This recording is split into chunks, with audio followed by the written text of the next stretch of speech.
Hello, and thank you for tuning in to today's webinar with Panorama Consulting Group.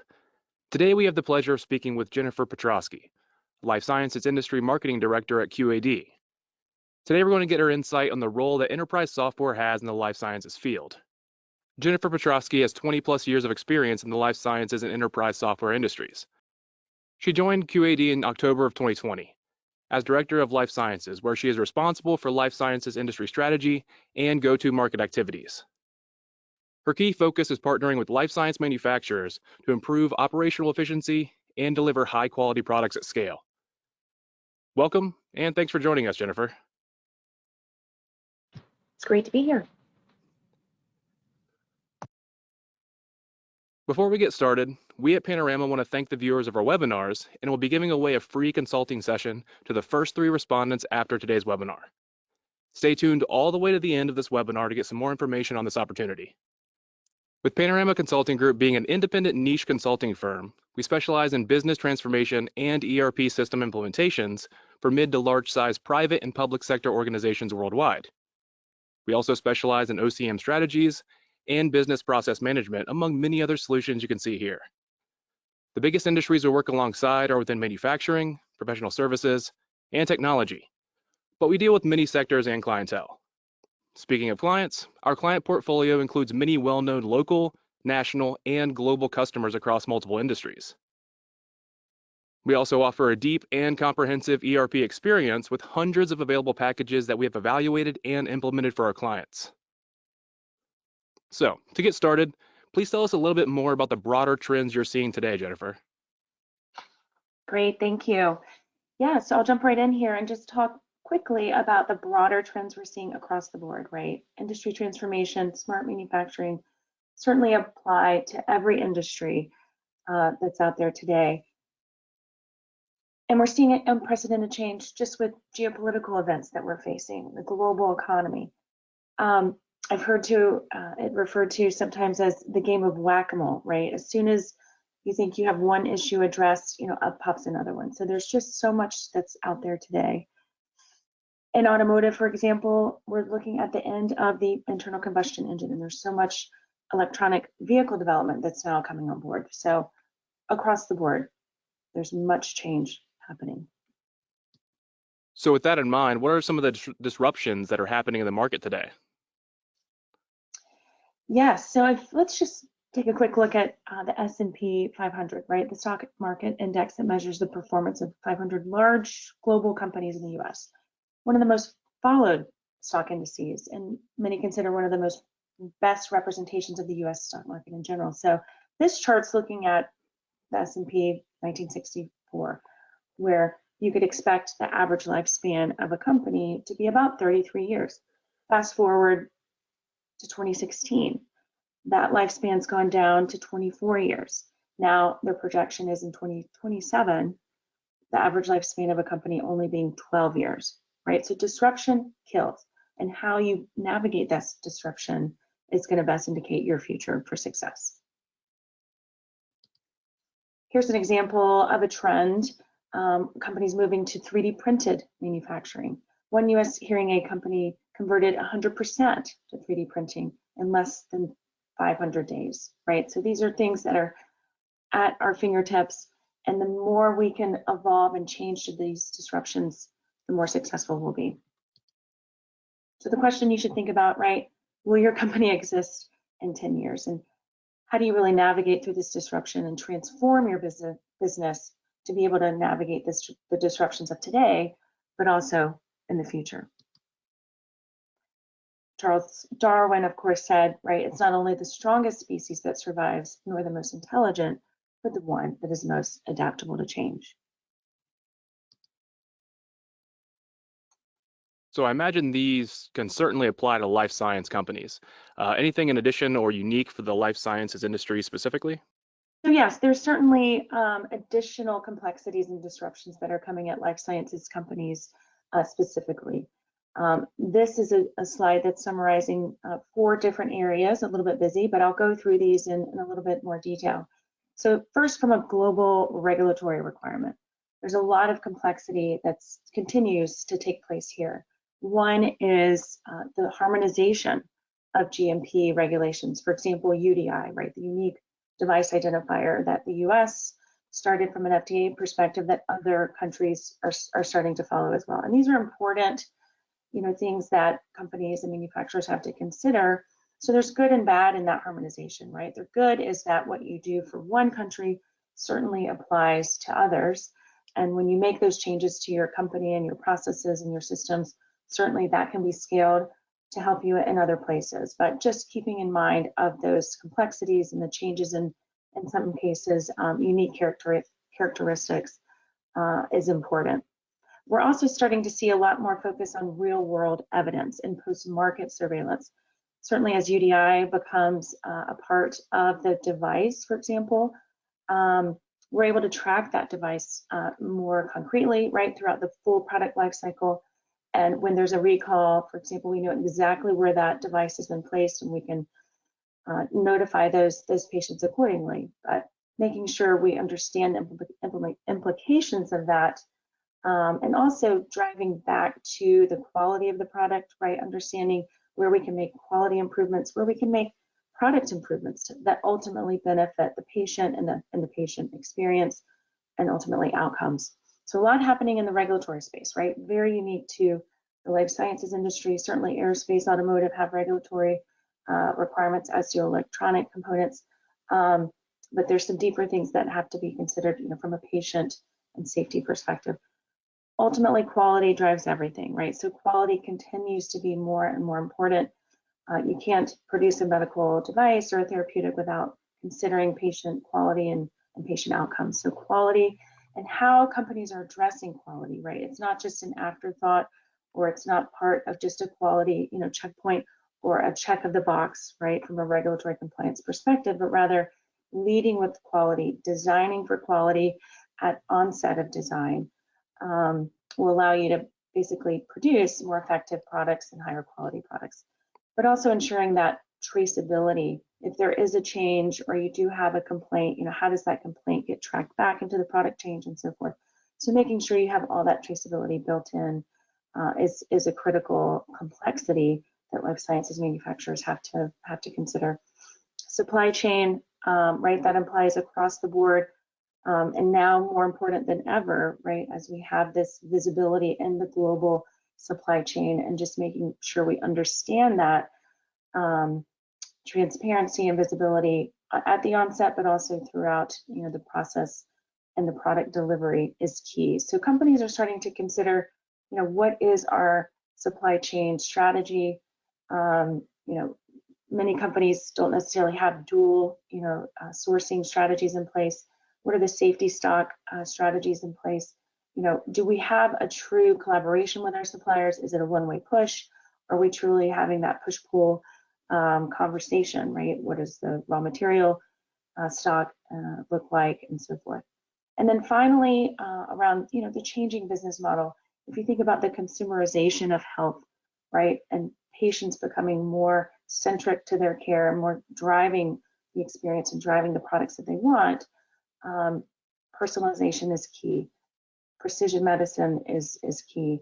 Personalized devices, personalized therapeutics. There's a lot of very critical and important changes that are happening, and how do companies really accommodate for that and commercialize those opportunities in a scalable way. The service-based offering is becoming a huge opportunity for companies. Your traditional product manufacturers, how do we capitalize and commercialize the services offering? And from a system perspective, we're certainly looking at that as well. Okay, so what type of solutions should life sciences companies consider when addressing these disruptions? And what are some of the benefits companies can expect? Of course. Well, today I'd like to focus on really 4 key areas that we're seeing investment, and not just investment, but as you said, benefits and returns on these investments. And these, in my view, are the solution areas that are having the most impact. So the first one is this digital manufacturing area, or agile manufacturing planning and operations. The second one is around quality and operational process excellence. The third being supply chain, right? Supply chain optimization, supply chain visibility, supply chain rationalization, building that resilience into your supply chain. And the fourth area is around what I'm calling this core business operational solution area, where your traditional, core ERP modules are considered, like finance, inventory, and warehousing, but it's built in an adaptive way that can scale with your business. So I'll go through each of these in a bit more detail. And all of these areas really are built on and should be built on this, as I mentioned, the adaptive core solution. And when you are working with companies, solution providers, you have to think about the way in which those products are developed. How are they investing specifically in the life sciences vertical? There are high barriers to entry when you're working with life sciences manufacturers. So just understanding how they have qualified their solution. Are they considering the FDA regulatory requirements and other requirements across the world in mind as they develop these solutions? So let's focus a bit deeper on the manufacturing area. This is obviously, I would say, probably the #1 area of investment that we're seeing, just in terms of the efficiencies that it's bringing to life sciences manufacturers. If you think of the workforce shortages, all the disruptions I mentioned earlier, this is where I think folks are making the biggest investments and seeing the biggest return. So what does manufacturing operations management mean? It provides production operators, right, the quality controllers, material handlers, a true view of the production that's being delivered on their line. So this offers process flexibility, real-time information you can integrate with all of your hardware for Internet of Things and industrial Internet of Things. You can provide these work instructions and work directions to your production operators, to your quality folks, to your material handlers, so nothing is in paper form, and if it changes, right, those instruction manuals are no longer out of sync. They're always up to date.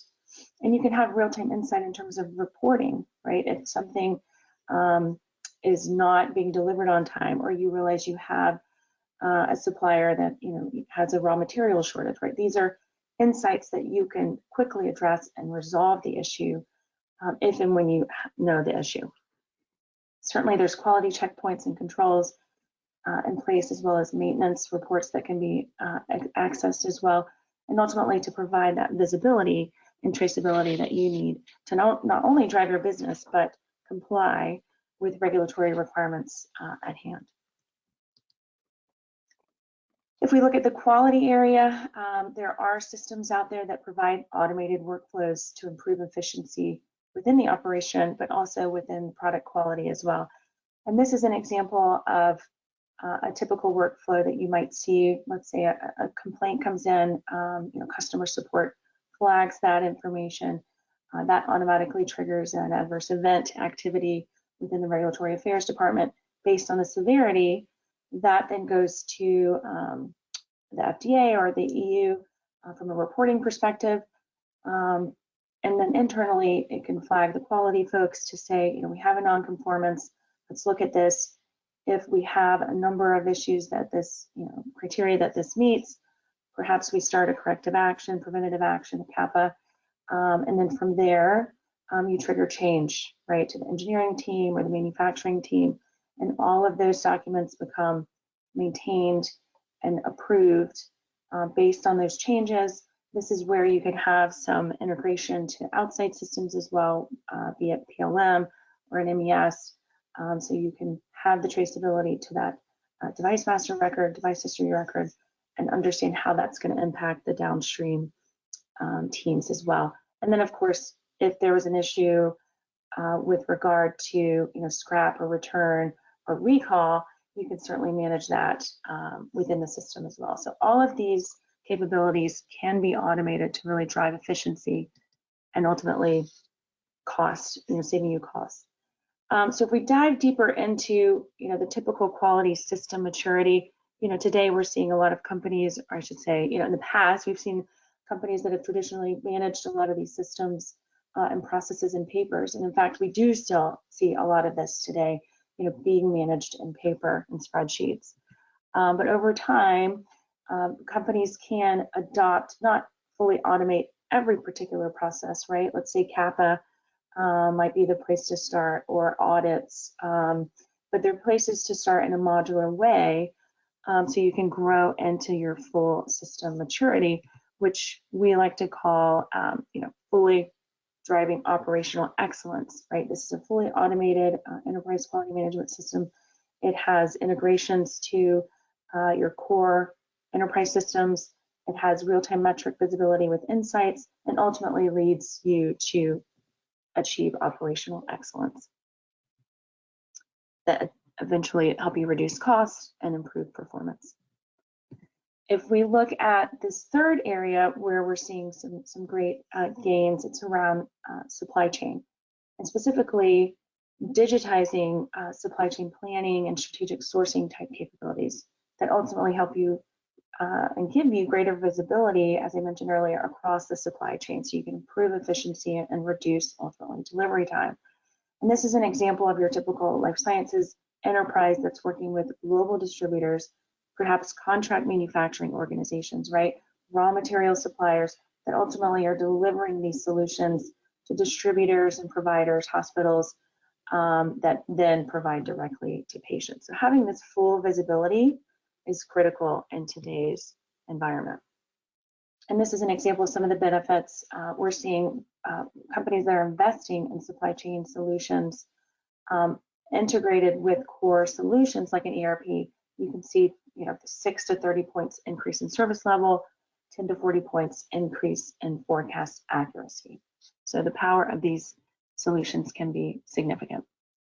And finally, in this fourth area of investment, again, I call this the broader core solution componentry that allow you to not only manage all your financials, right, inventory, warehousing, but allow you to manage and automate some of the payment structures and invoicing structures that you have with your customers, but also suppliers. So, managing these chargebacks, managing these discounts with global purchasing organizations, hospital distributors, and other care centers really help provide more visibility and just drive efficiency within the organization.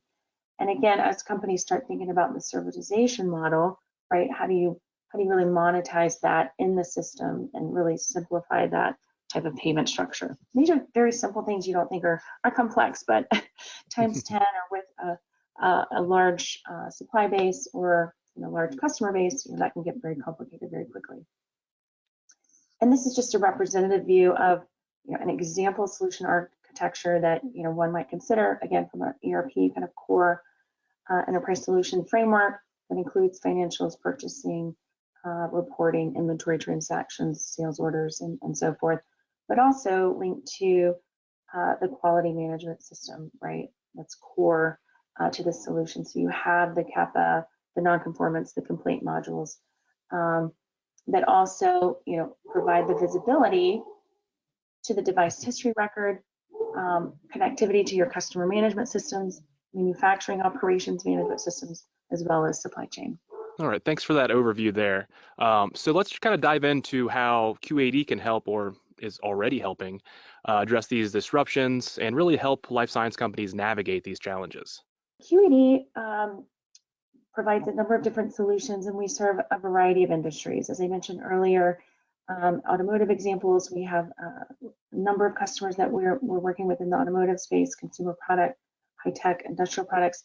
But we have a core focus on life sciences as well. We have a long history in the life sciences manufacturing space, supporting companies for many, many years, in fact, decades, and that have been with us, since then. We also have new, customers that we're serving in the life sciences space, more in the small, mid-market space, that are either today, small mid-market, and are now, global and much larger. So whether you're small, mid-market, or large, we can certainly support those type of customers. And again, everything from manufacturing, supply chain solution, to customer service management, supplier performance, financial performance, but ultimately helping drive industry compliance, life sciences, regulatory compliance, as well as high quality. And ultimately, we're trying to help you drive towards to be an adaptive manufacturing enterprise and have an adaptive supply chain. with the goal of accelerating the delivery of the products that you serve. And this is all around QAD Adaptive Applications. We have an adaptive user interface. We provide industry best practices, specifically for life sciences, standard workflows that you saw, for example, in the quality management area, standard traceability and visibility and reporting from a design history record perspective, and also CFR Part 11, CFR Part 820 when it comes to electronic records, electronic signatures. So a lot of best practices we can share with you there, really ultimately helping you drive global enterprise digital transformation. We have a global presence, offices in 19 countries, over 1,900 employees with over 8,100 customers in 100 countries. We are 100% cloud focused with cloud services offerings, cloud apps, a cloud portal, but with 57,000 users worldwide operating 24/7 support and a secure ISO 27001 environment. From a customer perspective, in the life sciences industry specifically, we have over 450 GMP sites live today with QAD. I've listed a couple of companies on this slide here that you can see today, Medline being one, Stryker Spine being another, Saint-Gobain, specifically life sciences division, Stryker, Argonne Medical, Sharp Packaging, and others. So let me go into a couple of other examples here just to give you a deeper view of some of these case studies. So with this particular company, they were over relying on spreadsheets, right? Your typical mid-market company. They were finance centric, that was, in their view, underserving the manufacturing requirements. And they also suspected the accuracy of the data. Were these orders really representative of the orders that we needed to deliver? So what happened was, after the solution was implemented, there was consensus around a single version of the truth. And there was automation of invoicing and shipping, right, to deliver that true voice of the order, right? And they were able to optimize resources, improve SLAs, and reduce inventory costs. If I look at another example of a larger surgical device, of a device manufacturer, there was a lot of manual errors being introduced in the system when they were managing some of the complaints that were coming in. They had homegrown systems, things that were very customized. They had data all over the company in different databases. So there was this lack of integration across the organization from a design perspective, but also manufacturing and quality assurance perspective. So QAD was able to help them come in, standardize on their processes, provide some common workflows, so everyone had a view to the same system, the same data, and ultimately helped improve their complaint closure rates, reduce the number of open complaints, and later reduce the tardiness, if you will, of the reports that were required from the regulator. And finally, in the area of packaging, Sharp Packaging actually delivers contract manufacturing services for the pharmaceutical space. When they were operating in a very highly regulated environment with multiple countries they were serving, and different parts of their business were using different ERP systems at the time, in some cases very manual systems, Excel sheets, and so forth. So really bringing these companies on board when they were acquiring them proved to be a challenge.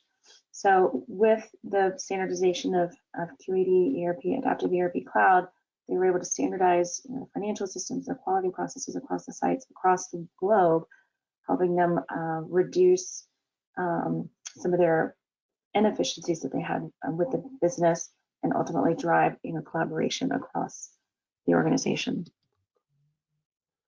So those are just a few case studies that I thought I would share. Yeah, thanks for those specific examples.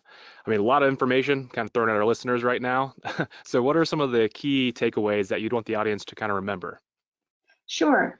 So I would say there's really 5 key areas, right? Focus on an enterprise platform that can deliver fast time to value with core life sciences capabilities. I mentioned the qualified environment, right? That includes all the core transactions that are built into the system that allow you to drive your manufacturing and supply chain operation.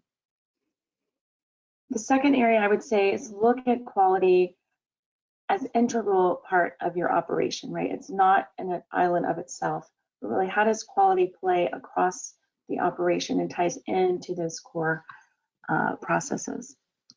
The third area I mentioned was around supply chain, right? Enhance the visibility and collaboration with your suppliers with a digital demand and supply chain planning platform. So this can improve the efficiency, reduce delivery time, and better anticipate production and procurement requirements. Look for ways to automate and streamline financial transactions, right? And this is that core platform that's required to not only manage your business today, but think about how you can manage it in the future. And then finally, when you're looking at software companies and software systems, consider the history, right? But also consider the vision of the solution provider. How committed is the company to the life sciences industry, right? We talked about having that qualified core that keeps in mind the life sciences requirements. There's a long list of requirements. So thinking about a partner in this space that's really investing in this industry for the long term will be important. Okay, so let's go ahead and open things up to our audience, little question and answer section here. We'll grab a couple questions. Let me see the first one here. So how do life science manufacturers support GAMP computer system validation requirements for solutions like these? Sure. Great question. And obviously for life sciences companies, any software system that's involved in developing, testing, and of course, manufacturing a life sciences specific product, whether that's a medical device or diagnostic, therapeutic of any kind, that system has to be fully tested and documented to prove its effectiveness, right, in supporting the delivery of that product to patients. So many companies, especially now in that cloud SaaS environment, are designing enterprise software, with this in mind to simplify the validation process. QAD specifically has worked a lot in this area, and we continue to invest in this area to make it even, more simplified for customers in support of GAMP 5 and even, previous versions of GAMP. And as we move to a true SaaS, the goal is to support more of this out of the box, right? Less customization. But in the end, it's ultimately the manufacturer's responsibility. But the more software company can provide in this space, the easier it is for customers. Okay, of course. I think we have time for one more question here. So let's do this one. ERP systems are huge investments for companies. Not sure it makes financial sense for small and medium-sized markets. Any thoughts on where and how to get started? That's a great question, and one that we actually hear quite a bit, right? And yes, it is an investment, a quite significant investment, but yes, it absolutely makes sense to invest, and when to get started is now, right? If you haven't invested, you're probably behind the curve, right? So let's get out there and get you going. But how do you, especially in the small mid-market space, how do you get going? Today we see a lot of companies managing finances in QuickBooks, inventory in Excel, and it's a nightmare, right? Moving everyone to a common system with a common view that's task and workflow driven creates huge efficiencies and brings insights when key decisions are needed. So there are many other examples I could give you, places to start, but I would say certainly in the financial space is a great place to start. And if you think about, again, the solution provider that you're investing in, think about the long term and other modules that you can add on as you go. It should not be a huge investment to start.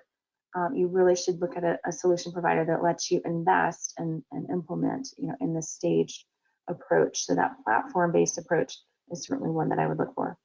And just a fun fact for QAD, for those of you who aren't familiar with QAD, we actually, a core part of our business is focused on that small to mid-market space. We've had many customers that are now, right, large companies, but were first small with pre-revenue, one manufacturing site that are now hundreds of sites across the world. So there's definitely a way to get started small and then grow into the solution.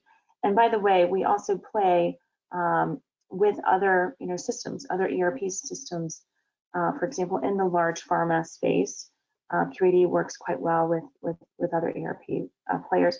And then also in the PLM, as I mentioned earlier, and MES space. So we can certainly integrate with any enterprise solution. Well, awesome. So thanks again. We really appreciate your insight and your advice and all the kind of solutions you've laid out. Really appreciate your time, Jennifer. Great. It's been wonderful to be with you today. Alrighty. So to finish things up here, we want to reward those who have tuned in to this entire webinar. We'll be rewarding a free consulting hour with our digital transformation experts to the first 3 respondents to this webinar. All you have to do is go to panorama-consulting.com and enter the code free consultation along with filling out the how can we help section of the form. If you'd like to inquire about Panorama's comprehensive services, feel free to visit our website at panorama-consulting.com, or you can reach out directly to our Director of Innovation, Alan Sultan, at his email shown here. Thanks again, everybody, and have a great day.